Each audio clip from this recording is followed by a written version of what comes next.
Good morning. Today is Monday of the 5th week of Lent. A reading from the Holy Gospel according to John. Jesus went to the Mount of Olives, but early in the morning he arrived again in the temple area, and all the people started coming to him, and he sat down and taught them. Then the scribes and the Pharisees brought a woman who had been caught in adultery and made her stand in the middle. They said to him, "Teacher, this woman was caught in the very act of committing adultery. Now in the law, Moses commanded us to stone such a woman. So what do you say?" They said this to test him so that they could have some charge to bring against him.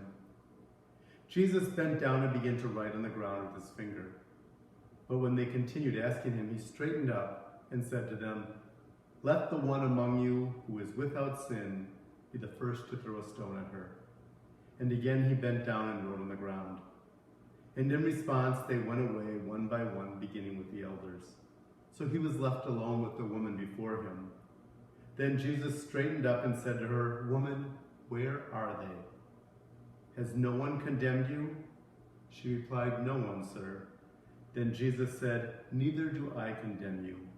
Go, and from now on, do not sin anymore."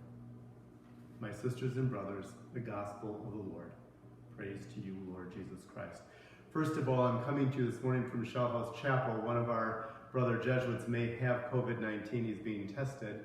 So until we get the results, which should be Wednesday or Thursday, we are all quarantined. So I am not able to go to Jesu. So keep us in your prayers. This gospel today, we always see that vision of the woman down and Jesus writing. It's easy for us to point fingers, just as the Pharisees were doing. But Jesus really says, look at ourselves. In this time we live in, it's easy to say someone's not social distancing well, or when we're living in a family, we're noticing people's quirks or flaws even more profoundly.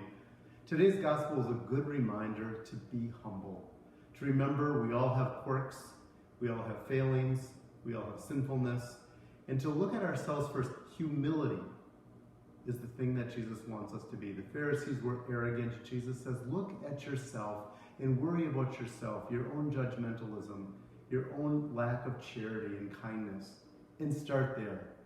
This is actually a very challenging gospel. We see God's great mercy, but he says, look into our hearts.